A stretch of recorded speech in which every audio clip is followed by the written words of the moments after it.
ابھی آپ نے مولانا مفتی قاری حافظ محمد سلیم رنگیلا کی آواز میں سنی. لیجیے اب اس ریاض کی ریکارڈنگ سماعت فرمائیے جو آج جامع مسجد میں نماز جمعہ سے پہلے مولانا شمیم احمد اظہری نے فرمایا تھا. الحمد للہ نحمده ونستعینه ونستغفره ونؤمن به ونتوکل علیہ ونعوذ باللہ من شرور انفسنا ومن سیئات اعمالنا من يهد الله فلا مضل له ومن يضلل فلا هادي له ونشهد ان لا اله الا الله وحده لا شريك له ونشهد ان سيدنا ومولانا محمدا عبده ورسوله. اما بعد فقد قال الله تبارك وتعالى في القرآن المجيد والفرقان الحميد أعوذ بالله من الشيطان الرجيم بسم الله الرحمن الرحيم فيه رجال يحبون أن يتطهروا والله يحب المطهرين. صدق الله مولانا العلي العظيم وبلغنا رسوله النبي الأمين الكريم ونحن على ذلك لمن الشاهدين والشاكرين والحمد لله رب العالمين. إن الله وملائكته يصلون على النبي يا أيها الذين آمنوا صلوا عليه وسلموا تسليما. اللهم صل على سيدنا ومولانا محمد معدن الجود والكرم منبع العلم والحلم والحكم وآله وأصحابه وبارك وسلم.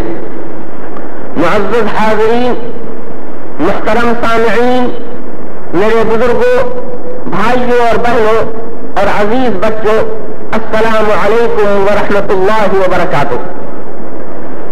اللہ تبارک و تعالی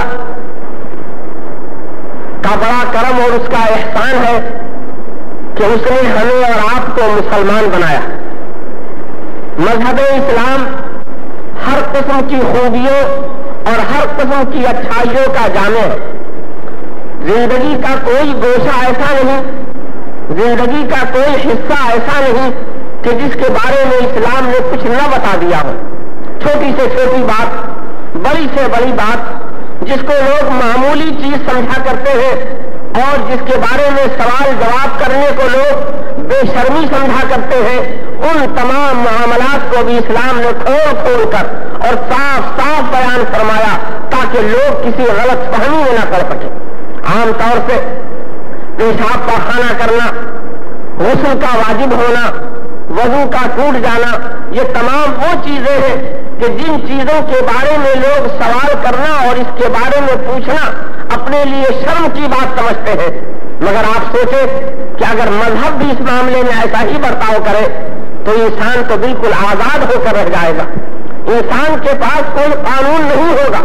اسے کیسے معلوم ہوگا کہ پیشاب کرنے کا شرعی طریقہ کیا ہے؟ پاخانہ میں جانے کا شریعت نے کیا حکم دیا ہے؟ شریعت نے پاخانے اور پیشاب اور چھوٹی سے چھوٹی چیز کو بھی چھوڑا نہیں ہے، تمام چیزوں کو بیان فرمایا. یہی وجہ ہے کہ کفار بہت تعجب کرتے تھے اور حضور صلی اللہ تعالی علیہ وسلم کے بارے میں جہاں بہت سی باتیں کہتے تھے، انہی باتوں میں سے ایک بات یہ بھی کہتے تھے کہ محمد الرسول اللہ تو پاخانہ اور پیشاب کرنے کا طریقہ بھی بتاتے. مگر آپ اگر سوچیے اور مذہبی خیال اور رجحان رکھ کر غور کیجیے تو معلوم یہ ہوگا کہ اگر نبی پاخانہ اور پیشاب کے طریقے کو نہ بتائے تو پھر مذہب کے اوپر لوگوں کا عمل کس طرح ہوگا؟ جب نبی نے بتا دیا، جب نبی نے سمجھا دیا، جب مذہب نے واضح طور پر سامنے ساری باتیں رکھ دی، اس کے باوجود بھی لوگ عمل نہیں کرتے تو اگر مذہب نے بتایا نہ ہوتا تو پھر کیا معاملہ ہوتا؟ شریعت اسلامیہ نے تو یہاں تک بتایا کہ پاخانہ اور پیشاب ایک نیچرل چیز ہے، فطری چیز ہے، ہر انسان کو اس سے دو چار ہونا ہی پڑتا ہے. مگر شریعت نے اس کے لیے بھی کچھ رولز رکھے ہیں، کچھ لیمٹ اور کچھ اس کے لیے حدود بنا دیے ہیں کہ تم پاخانہ کس طرح جانا، پیشاب کے لیے کس طرح جانا، پاخانہ پیشاب کس طرح پھرنا، پاخانہ پیشاب کے بعد تمہیں کس طرح سے پاکی حاصل کرنا. اس لیے کہ پاخانہ اور پیشاب دنیا کا کوئی شخص ایسا نہیں کہ جو اس کو پاک سمجھتا ہو، بلکہ ساری دنیا اس کو ناپاک سمجھا کرتی. تو شریعت نے اس کا قانون یہ بتا دیا. سید العالمین جناب محمد رسول اللہ صلی اللہ تعالی علیہ وسلم نے اپنے طور پر اپنا عمل بھی پیش فرما کر کے اپنا کردار بھی سامنے رکھ دیا. چنانچہ احادیث میں آتا ہے کہ رسول کریم صلی اللہ تعالی علیہ وسلم جب پاخانہ یا پیشاب کے لیے جاتے، جب WC جایا کرتے تھے تو پہلے آپ پڑھ لیا کرتے تھے اللہم انی اعوذ بک من الخبث والخبائث. اے مالک و مولا، میں شیطانوں سے، خبیثوں سے اور خباثتوں سے تیری پناہ مانگتا ہوں، میں تیری پناہ مانگتا ہوں. اور پھر دوسری حدیث میں حضور یہ بھی فرماتے ہیں کہ پاخانہ اور پیشاب کرنے کی جگہ وہ جناتوں، خبیث جناتوں اور شیطانوں کی جگہ ہے، لہذا تمہیں ان سے پناہ مانگنی چاہیے. اور جب پاخانے میں داخل ہو تو بایاں پیر پہلے داخل کرو، لیفٹ سائڈ کو پہلے داخل کرو، یعنی داہنے پیر کو داخل کر کے تم یہ مت ظاہر کرو کہ گویا کہ ہم کسی خوشی سے اور ہم بہت ہی عزت اور احترام کے ساتھ یہاں داخل ہو رہے ہیں، نہیں، بلکہ مجبوری درجے میں ہم یہاں داخل ہو رہے ہیں. بایاں پیر پہلے داخل کرو اور پڑھو اللہم انی اعوذ بک من الخبث والخبائث. اور جب بیٹھو پاخانہ یا پیشاب کرنے کے لیے تو بالکل شرم اور حیا کے ساتھ بیٹھو، بے حیائی نہ معلوم ہو، کہیں سے ایسی بات نہ سمجھ میں آئے کہ جس سے معلوم ہو کہ تمہیں کوئی بھی صدمہ اور افسوس نہیں ہے اس طرح سے یہاں پر آنا بیٹھنے کا. چنانچہ فرمایا گیا کہ حضرت عمر رضی اللہ تعالی عنہ جب پاخانے یا پیشاب کے لیے بیت الخلا میں جایا کرتے تھے اور آپ وہاں سے باہر تشریف لاتے تھے تو آپ کا کپڑا پسینے سے شرابور رہتا تھا. پوچھنے والوں نے پوچھا تو آپ نے فرمایا کہ مجھے بہت وہاں بیٹھ کر شرم معلوم ہوتی ہے، شرم سے میں پسینے پسینے ہو جاتا ہوں. پھر فرمایا کہ جب تم پاخانے پیشاب کے لیے بیٹھو تو کعبہ شریف کی طرف نہ تو تمہارا رخ ہونا چاہیے اور نہ اس کی طرف تمہاری پیٹھ ہونی چاہیے، اور جتنے عضو کو تمہارے بدن کے جتنے پارٹس کا کھولنا ضروری ہو اتنے ہی کو کھولو اور بڑے شرم اور حیا کے ساتھ بیٹھے رہو، اس لیے کہ حیا اور شرم ایمان کا شعبہ ہے، ایمان کا ایک حصہ.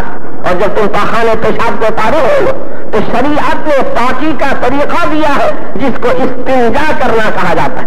پانی سے پاکی حاصل کرو، بائیں ہاتھ سے استنجا کرو، دائیں ہاتھ سے پانی گراؤ، خوب اطمینان سے پاکی حاصل کر لو. اس کے بعد پھر تم جب پاخانے سے باہر نکلنے لگو تو باہر نکلنے میں پہلے دایاں پیر باہر نکالو اور کہو غفرانک الحمدللہ الذی عافانی واخرج منی الاذی. تمام خوبیاں اس ذات کے لیے کہ جس نے میرے بدن سے ناپاکی کو دور فرما دیا اور مجھ کو عافیت عطا فرما دی. اے اللہ میں تیری بخشش چاہتا ہوں، اے اللہ میں تیری مغفرت اور تیری طرف سے بخشش چاہتا ہوں. پھر جب تم پاخانے سے باہر آ جاؤ اب تمہارا وضو ٹوٹ چکا ہے، اب تمہارا وضو ختم ہو گیا ہے، اب تم کو اس کے بعد وضو کر لینا ہے تاکہ مسلمان جب وضو سے رہے گا تو شیطان کے بہکانے کا شائبہ اور شبہ کم ہو جاتا ہے. اسی لیے شریعت نے فرمایا ہے کہ وہ لوگ کہ جن کے دلوں میں وسوسے بہت ہوتے ہیں، شیطان بہت ورغلاتا رہتا ہے، پریشان کرتا رہتا ہے، تو بزرگوں نے فرمایا ہے ان کو ہمیشہ باوضو رہنا چاہیے، ہر وقت باوضو رہنا چاہیے. باوضو رہنے سے انسان شیطان کے مکر و فریب سے محفوظ رہتا ہے. تو اسلام نے استنجا کرنے، پاخانہ اور پیشاب میں آنے اور جانے ان تمام معاملات کو بہت صاف صاف بیان فرما دیا. ایک حدیث پاک میں آتا ہے کہ حضرت عائشہ صدیقہ رضی اللہ تعالی عنہا فرماتی ہے کہ میں نے ہمیشہ یہی پایا ہے کہ رسول کریم صلی اللہ تعالی علیہ وسلم بیٹھ کر پیشاب کرتے تھے، بیٹھ کر آپ استنجا کیا کرتے تھے. اور جو آدمی یہ کہے کہ رسول کریم صلی اللہ تعالی علیہ وسلم نے کبھی کھڑے ہو کر پیشاب کیا ہے تو حضرت عائشہ فرماتی ہے وہ جھوٹا ہے، وہ لائر ہے، وہ غلط بات کہتا ہے. رسول کریم صلی اللہ علیہ وسلم کی میں بیوی ہوں، میں جانتی ہوں کہ رسول کریم نے کبھی کھڑے ہو کر پیشاب نہیں کیا. اور پیشاب کے بارے میں بھی فرمایا، پاخانے کے بارے میں بھی فرمایا کہ اس کو اتنی طہارت اور پاکی حاصل کر لو پاخانے اور پیشاب کے بعد کہ کوئی حصہ نجاست کا تمہارے بدن پر باقی نہ رہ جائے. ایک حدیث پاک میں یہ بھی آتا ہے کہ رسول کریم صلی اللہ تعالی علیہ وسلم پر جب یہ آیت کریمہ اتری فیہ رجال یحبون ان یتطہروا واللہ یحب المطہرین. اس میں یعنی مسجد قباء کے اندر کچھ ایسے لوگ ہیں جو پاکی اور صفائی کو بہت پسند کرتے ہیں، جو ہمیشہ کیوں رہنا چاہتے ہیں، پاک رہنا چاہتے ہیں، اور اللہ تعالیٰ پاک رہنے والوں کو بھی پسند فرماتا ہے. تو حضور صلی اللہ علیہ وسلم نے انصار کے گروپ کو جمع فرمایا اور فرمایا تم لوگ کون سا ایسا کام کرتے ہو کہ اللہ تبارک و تعالیٰ نے تم کو اپریشیٹ کیا ہے اور تمہاری تعریف فرمائی ہے. اور اللہ فرماتا ہے اس میں یعنی مسجد قباء میں کچھ ایسے لوگ ہیں کہ جو ہمیشہ پاک رہا کرتے ہیں اور اللہ تعالیٰ پاک لوگوں کو پسند کرتا ہے. تو انصار عرض کرتے ہیں کہ یا رسول اللہ صلی اللہ علیہ وسلم جب ہمارا وضو ٹوٹ جاتا ہے تو ہم وضو کر لیتے ہیں، اور جب ہم پر غسل ضروری ہوتا ہے تو ہم بہت جلدی غسل کر لیا کرتے ہیں، اور ہم پاخانہ اور پیشاب کے بعد استنجا کیا کرتے ہیں. تو رسول کریم صلی اللہ علیہ وسلم فرماتے ہیں اس کی پابندی کرتے رہنا کہ ہمیشہ وضو کرتے رہو، جب غسل واجب ہو جائے تو غسل کرتے رہو، اور جب استنجے پاخانے پیشاب میں جاؤ تو فوراً اس کے بعد استنجا کر لیا کرو، پانی سے اپنے آپ کو پاک کر لیا کرو. ایک حدیث پاک میں یہ بھی آتا ہے کہ رسول کریم صلی اللہ تعالی علیہ وسلم ایک مرتبہ ایک قبرستان کے پاس سے گزرے، ایک قبر کے پاس رک گئے. اللہ تبارک و تعالیٰ نے ان کو ڈھکی چھپی چیزوں کا علم عطا فرمایا تھا. جو باتیں عام لوگ نہیں جانتے وہ باتیں نبی اور رسول جانا کرتے ہیں، اور اگر نبی اور رسول ان باتوں کو نہ جانے تو عام لوگوں میں اور نبی میں کیا فرق ہوگا. بڑے نادان ہیں وہ لوگ کہ جو اپنے آپ کو نبی اور رسول کے برابر سمجھنے لگتے ہیں. حضور صلی اللہ تعالی علیہ وسلم قبرستان سے گزرے، ایک قبر کے پاس حضور ٹھہر گئے اور فرمایا اس قبر میں عذاب ہو رہا ہے. دوسری قبر کے پاس ٹھہر گئے، فرمایا اس سے بھی عذاب ہو رہا ہے. اور آپ نے کھجور کی ٹہنیوں کو منگوایا، شاخ کو منگوایا، توڑا، اس کے دو حصے بنائے، ایک اس قبر کے اوپر لگا دیا، ایک اس قبر کے اوپر لگا دیا، اور دونوں کے لیے دعائیں مغفرت فرمائی. اور فرمایا تم جانتے ہو، یعنی رسول کا علم دیکھیے کہ رسول یہ بھی جان رہے ہیں کہ قبر میں کیا ہو رہا ہے، اور یہ بھی جانتے ہیں کہ قبر میں یہ عذاب کیوں ہو رہا ہے. حضور فرماتے ہیں تم جانتے ہو کہ اس قبر پہ رہنے والے مردوں کو کیوں عذاب ہو رہا ہے، کیوں تکلیف ہو رہی. صحابہ کرام رضوان اللہ تعالی علیہ مجمعین سے حضور فرماتے ہیں ایک شخص وہ ہے کہ جو پیشاب کے چھینٹوں سے نہیں بچتا تھا، پیشاب کے چھینٹوں سے محفوظ نہیں رہتا تھا، اور پیشاب کے چھینٹوں سے پاکی نہیں حاصل کرتا تھا. اور دوسرا وہ شخص ہے جو چغلی کیا کرتا تھا، یعنی ادھر کی بات ادھر، ادھر کی بات ادھر کیا کرتا تھا. یہاں پر بتانے کا مقصد صرف یہ ہے کہ ایک قبر پر عذاب اس لیے ہو رہا تھا کہ وہ پیشاب کے چھینٹوں سے نہیں بچتا تھا. اور چھینٹا کسے کہتے ہیں؟ بالکل باریک، بالکل معمولی جو چھینٹ ہوا کرتی ہے اس کو چھینٹ کہا جاتا ہے. اور اگر زیادہ پیشاب لگ جائے کپڑے میں، بدن میں، تو اس کو تو بالکل ناپاکی کہا جائے گا.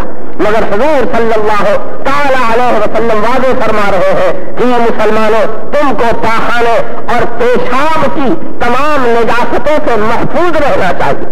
مذہب اسلام ہم کو اور آپ کو پاک اور صاف رکھنا چاہتا ہے، اور پاکی اور صفائی صرف ظاہر پہ نہیں بلکہ باطن میں بھی پاکی اور صفائی پیدا کرنے کے لیے اسلام نے پوری کوشش فرمائی کہ مسلمان کا دل بھی پاک ہو، مسلمان کا بدن بھی پاک ہو، مسلمان کا کپڑا بھی پاک ہو، مسلمان کے تمام اعضاء پاک ہو. اور اس پاکی کے لیے اور اس صفائی کے لیے اور اس طہارت کے لیے مژدہ سنایا جا رہا ہے، خوشخبری دی جا رہی ہے. اللہ یحب المتطہرین، اللہ تبارک و تعالی پاک رہنے والوں کو پسند فرماتا. اسی لیے فرمایا گیا کہ جب تم پاخانے جاؤ، پیشاب کے لیے بیت الخلا میں جاؤ، تو شیطان کے مکر و فریب سے بچنے کے لیے پہلے پڑھ لو اللہم انی اعوذ بک من الخبث والخبائث، اور بائیں پیر سے داخل، اور نکلو تو دائیں پیر سے نکلو اور دعا پڑھتے ہوئے نکلو غفرانک الحمدللہ الذی قد دفع عنی العذا وعافانی. تمام خوبیاں اللہ کے لیے کہ جس نے مجھ کو پاک بھی کر دیا، مجھ سے برائی کو گندگی کو دور بھی کر دیا، اور مجھ کو عافیت بھی دے دی. اس لیے مذہب اسلام ہمارا مکمل مذہب ہے، پاخانے اور پیشاب کے طریقے کو متعین فرماتا ہے، اور پاخانے اور پیشاب کے بارے میں یہ بھی متعین ہو گیا کہ بیٹھ کر پیشاب کرنا چاہیے، کن چیزوں سے استنجا پاک کرنا چاہیے اور کن چیزوں سے نہیں کرنا چاہیے، اس کو بھی محمد رسول اللہ صلی اللہ علیہ وسلم نے بیان فرما دیا۔ فرمایا پتھر جو بڑا سخت ہوتا ہے اس سے استنجا مت کرو، کوئلے سے استنجا مت کرو، گوبر سے استنجا مت کرو، کسی کاغذ سے استنجا مت کرو، پیپر سے استنجا مت کرو۔ کیوں؟ اس لیے کہ پیپر یہ عزت کی چیز ہے، احترام کی چیز ہے، اس پہ لکھا جاتا ہے، اس پہ کچھ پیغام ہوتا ہے، اس کا احترام اور اس کا ریسپیکٹ رکھنا چاہیے۔ مذہب اسلام نے پانی کو استنجے کے لیے متعین فرما دیا۔ پانی کو اللہ تعالیٰ نے طاہر بنایا ہے، مطہر بنایا ہے، سبب طہور بنایا ہے کہ پانی کے ذریعے سے تم پاکی حاصل کر سکتے ہو۔ لہذا پانی سے استنجا پاک کرو، بائیں ہاتھ سے استنجا کرو، اور استنجا کرتے وقت قبلہ شریف کی طرف نہ منہ ہو تمہارا نہ پیٹھ ہو تمہاری۔ اور اس میں جب انسان ان تمام باتوں کا لحاظ رکھے گا، ان تمام باتوں کا خیال رکھے گا، پھر اس کے بعد جب وضو کرے گا وہ، اور وضو کر کے پھر جو نماز پڑھے گا، تو اللہ تبارک و تعالیٰ ایسے نماز میں نورانیت اور اللہ تبارک و تعالیٰ خوبیاں عطا فرماتا ہے۔ استنجا کرنے کے بعد مسجد میں داخل ہو، دایاں پیر مسجد میں داخل کرو، دعا پڑھتے ہوئے داخل ہو، اللہم افتح لی ابواب رحمتک وفضلک۔ وضو کرنا شروع کرو تو وضو میں مستحب طریقہ یہ ہے، مطلوب طریقہ یہ ہے کہ کعبہ شریف کی طرف منہ کر کے وضو کرو، کعبہ شریف کی طرف رخ کر کے وضو کرو۔ مگر جب کلی کرنا ہو، جب گاگل کرنا ہو، تو کعبہ شریف کی طرف منہ مت رکھو، بلکہ نیچے کو منہ جھکا دو تاکہ کعبہ شریف کی عزت ہو، کعبہ شریف کا احترام ہو۔ ناک کو صاف کرو تو بھی منہ کو نیچے جھکا کر رکھو۔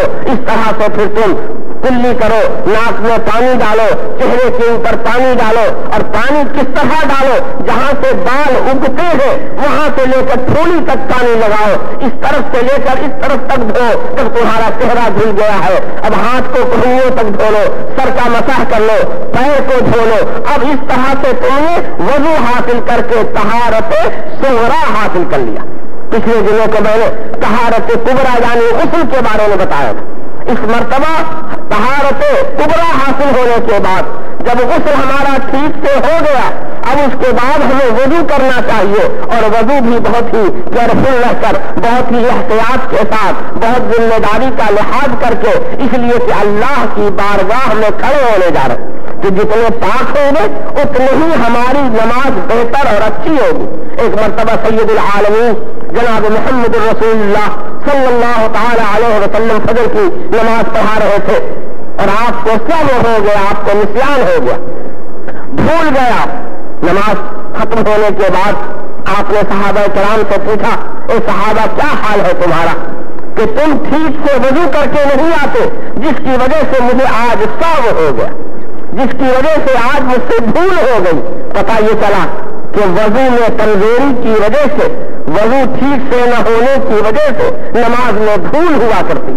اب چاہے امام کے وضو میں خرابی ہو، چاہے مقتدیوں کے وضو میں خرابی ہو، حضور صلی اللہ تعالی علیہ وسلم کے وضو میں تو خرابی کی کے بارے میں سوچا بھی نہیں جا سکتا، اس لیے حضور صلی اللہ علیہ وسلم مقتدیوں کے بارے میں فرماتے ہیں، کیا حال ہے تمہارا کہ تم ٹھیک سے وضو کر کے نہیں آتے، جس کی وجہ سے نماز میں مجھ سے سہو ہو گیا اور نماز میں بھول ہو گئی۔ اس لیے مسلمانوں، وضو، غسل، استنجا اور وضو اور اس قسم کے تمام وہ مسائل کہ جو چھوٹے سمجھ کر لوگ چھوڑ دیتے ہیں اور اس پر دھیان نہیں دیتے، اگر یہ نہیں خیال ہوگا، ان باتوں پر اگر خیال نہ ہوگا تو پھر نماز کس طرح ہوگی؟ اس لیے ہمیں اور آپ کو ان چھوٹے چھوٹے مسائل پر بھی توجہ دینے کی ضرورت ہے۔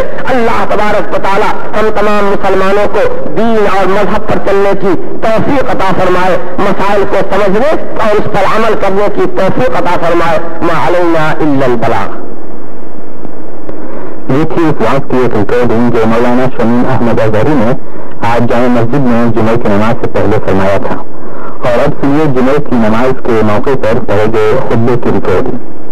الحمدللہ الحمد لله الذي فضل سيدنا ونبينا وشفيعنا ومولانا محمدا صلى الله تعالى عليه وسلم على العالمين جميعا، والصلاة والسلام على سيدنا ومولانا محمد صلى الله تعالى عليه وسلم وعلى آله وأصحابه وأزواجه وذرياته وأهل بيته وعلماء ملته وشهداء محبته وسائر أمته أجمعين. أما بعد، فقد قال الله تبارك وتعالى في القرآن المجيد والفرقان الحميد: أعوذ بالله من الشيطان الرجيم، بسم الله الرحمن الرحيم. فيه رجال يحبون أن يتطهروا والله يحب المتطهرين. صدق الله مولانا العلي العظيم، وبلغنا رسوله النبي الأمين الكريم، ونحن على ذلك لمن الشاهدين والشاكرين، والحمد لله رب العالمين.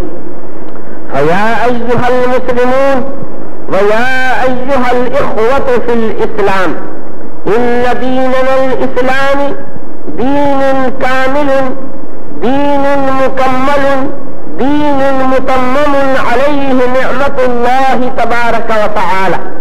في هذا الدين كل مسألة، في هذا الدين حل للمشكلات الحديثة وللمشكلات الموجبة وللمشكلات المحدثة.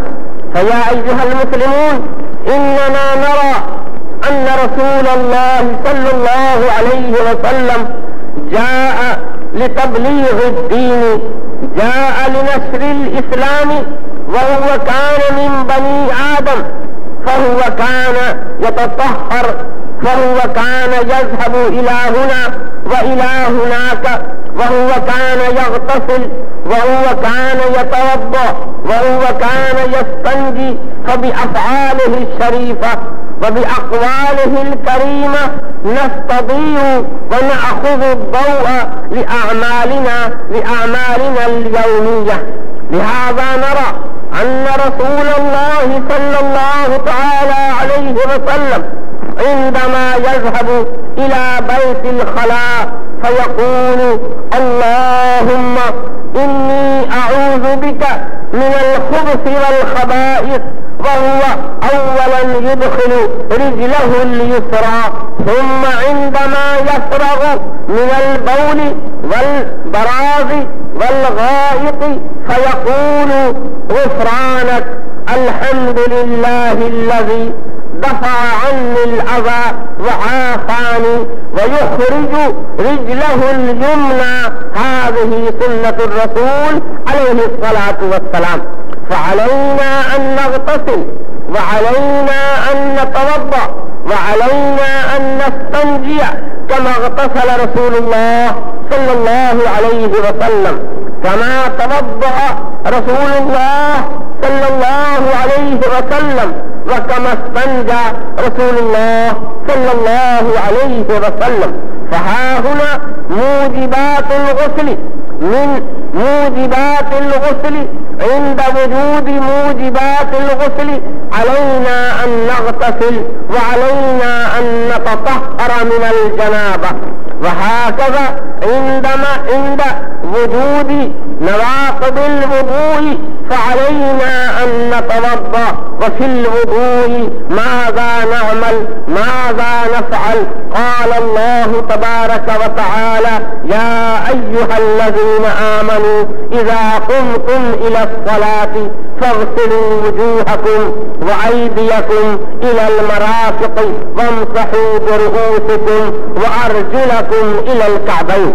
ومن نواقض الوضوء ما خرج من أحد السبيلين أي الفراغ من البول والغائط، وبعد الفراغ من البول والغائط علينا أن نستنجي، علينا أن نتطهر بالماء من النجاسة الصغرى ومن النجاسة الكبرى، لأن الله تبارك وتعالى جعل الماء طهورا مطهرا، لأن المسلم ولأن المؤمن يأخذ الطهارة بالماء في الغسل وفي الوضوء بعد الاستنجاء وبعد نواقض الوضوء وبعد موجبات الغسل، فعلينا أن نستنجي كما أمرنا الإسلام. وفي الاستنجاء علينا ألا نستقبل القبلة،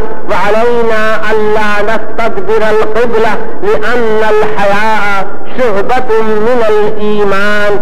قال رسول الله صلى الله عليه وسلم وصدق، وهكذا نستطيع أن نحيا حياة الإسلام، وعلينا أن نحيا حياة المؤمنين، حياة المسلمين، وعلينا أن ندعو الله تبارك وتعالى: اللهم أحينا حياة المسلمين، اللهم أمتنا موت المسلمين، اللهم احشرنا في زمرة المسلمين، لأننا نحب أن نعمل كما عمل رسول الله صلى الله تعالى عليه وسلم، لأننا من أمة سيدنا محمد رسول الله صلى الله تعالى عليه وسلم. بارك الله لنا ولكم في القرآن العظيم، ونفعنا وإياكم بالآيات والذكر الحكيم، إنه تعالى جواد كريم ملك بر رؤوف رحيم.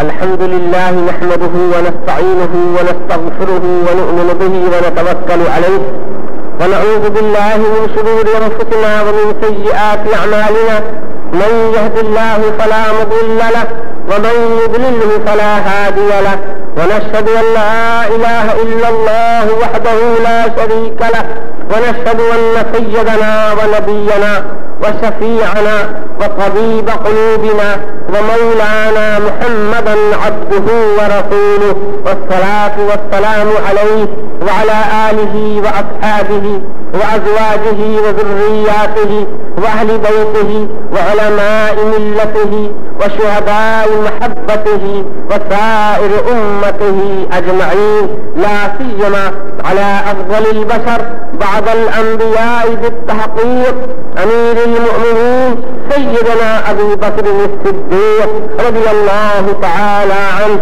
وعلى أعدل الأصحاب أمير المؤمنين سيدنا عمر بن الخطاب رضي الله تعالى عنه، وعلى جامع القرآن أمير المؤمنين سيدنا عثمان بن عفان رضي الله تعالى عنه.